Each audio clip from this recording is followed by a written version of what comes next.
Assalamu alaikum everyone. This is me Fatima Khan, Business Wali. I am a student of Rehan AI Teachers Training Institute Batch 22. Today I am going to discuss a very important topic is the impact of gratitude on mental health. So today we discuss this topic with Sasmi. Today we will learn about this topic from Sasmi. So let's start.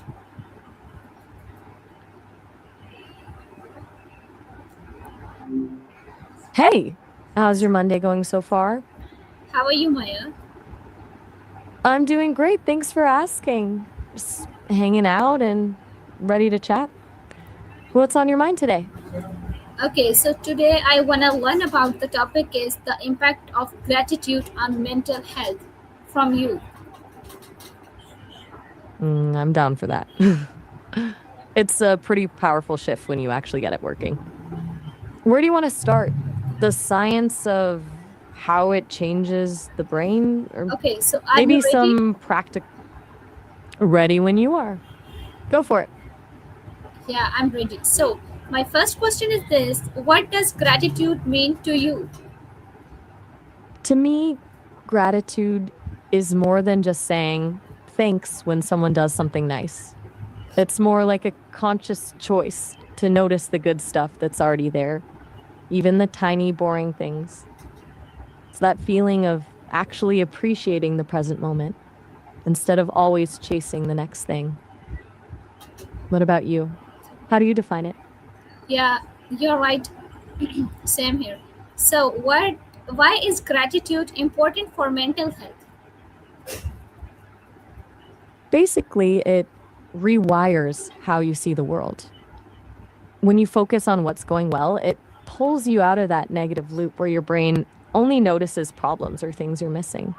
It lowers stress and makes you feel more resilient because you realize you have resources and support, even when things get messy.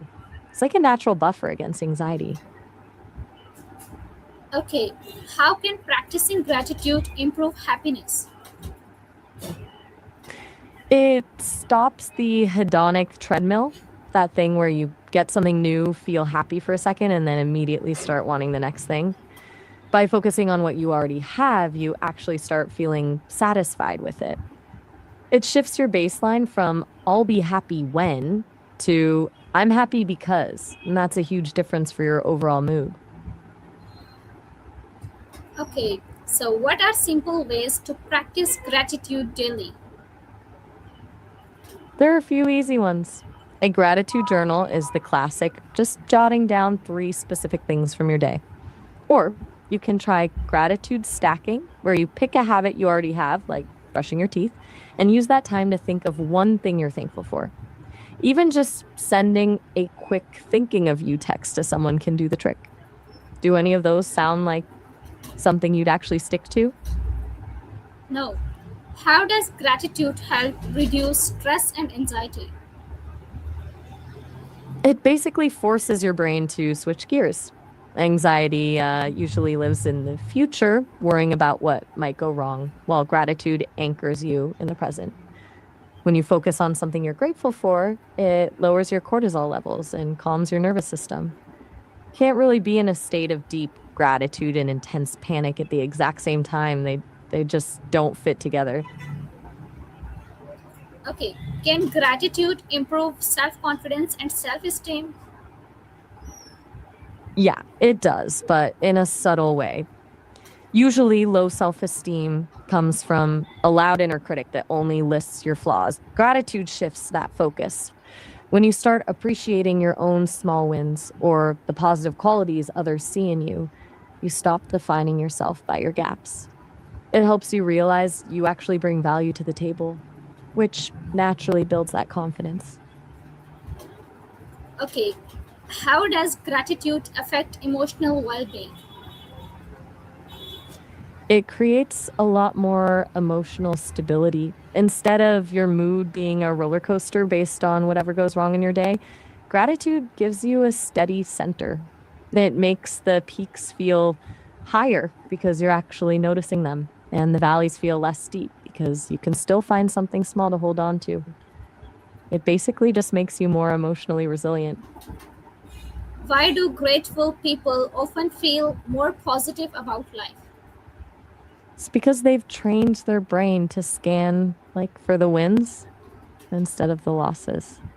Most of us have a natural negativity bias. We notice the one rude comment over 10 compliments. Grateful people have basically flipped that switch. They aren't ignoring the bad stuff, but they're just better at finding the silver lining, which makes the whole world feel like a friendlier place. Okay, how can gratitude strengthen relationship with others? It makes people feel seen. When you're genuinely grateful for someone, you start noticing the little things they do that usually go ignored. When you actually voice that appreciation, it creates a positive feedback loop. They feel valued, which makes them want to be more supportive. And it builds a deeper level of trust and warmth between you. It's a lot harder to stay annoyed with someone when you're actively looking for reasons to be thankful for them. What role does gratitude play in overcoming negative thoughts? It acts like a pattern interrupt. Negative thoughts usually spiral. One bad thought leads to another, and before you know it, you're in a hole. Gratitude is a way to break that loop by introducing a conflicting piece of evidence. When your brain says everything is going wrong, and you consciously find one thing that is actually going right, you've just challenged that negative narrative. It doesn't erase the problem, but it stops the spiral from taking over. Okay, how can gratitude increase motivation and productivity? It changes your why. When you're motivated by what you lack, it's easy to burn out because you're always chasing a goal that feels far away. But when you're grateful for the tools, the opportunities, or the progress you've already made, you move from a place of scarcity to a place of abundance. That feeling of, I'm lucky to be doing this, actually gives you more energy, makes the work feel less like a chore, more like a choice. What is the connection between gratitude and mindfulness? They're basically two sides of the same coin. Mindfulness is the act of being present and noticing what's happening without judging it. Gratitude is what happens when you notice something in that moment and decide it's valuable. Can't really be grateful for something if you aren't mindful enough to notice it first. Mindfulness opens the door, and gratitude is the feeling you walk through. How can gratitude improve sleep and relaxation? It's all about the wind down effect.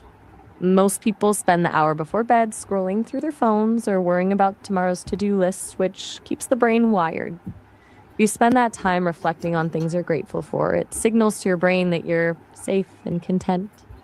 It lowers your heart rate and clears out the mental clutter, making it much easier to actually drift off instead of tossing and turning. Okay, what impact does gratitude have on personal growth? I think you're asking what impact gratitude has on personal growth, right?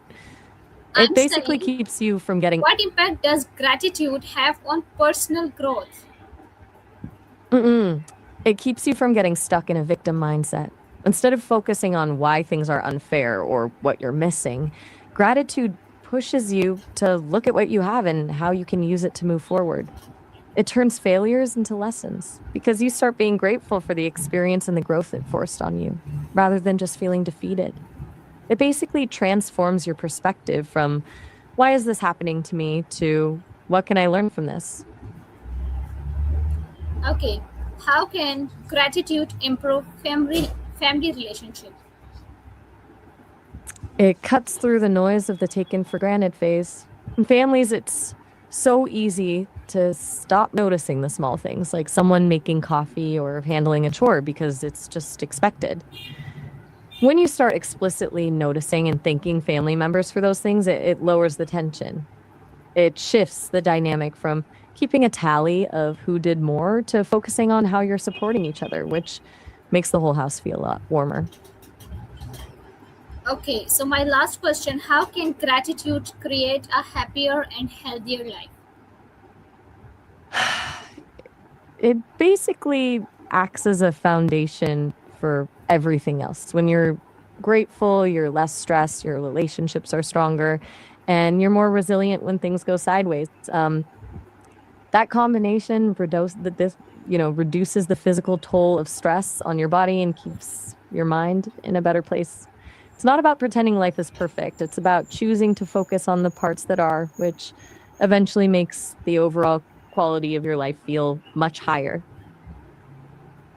Okay, I understand all that things clearly. Thank you, Maya. You're very welcome. I'm glad it all clicked. Anytime you want to. So that's all about the conversation. I hope you learned something new with this conversation from Sesame. Thank you so much, everyone, for listening to me. Allah Hafiz.